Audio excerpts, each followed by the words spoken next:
5 animais que continuam vivos mesmo sem cabeça. Número 1. Planária.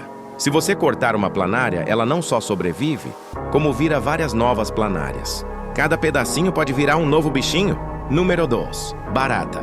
Mesmo sem cabeça, a barata continua viva. Sabe por quê?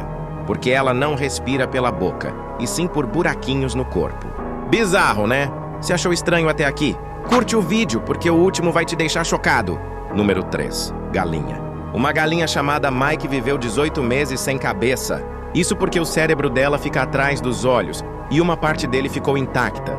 Número 4. Salamandra. Essa criatura é tipo um mágico. Se você cortar uma perna, a mão ou até um órgão dela, ela cresce tudo de novo direitinho. Número 5. Cascavel. Mesmo sem cabeça, essa cobra continua viva por horas. E o pior, ainda pode te morder. Então cuidado com essa cobra perigosa.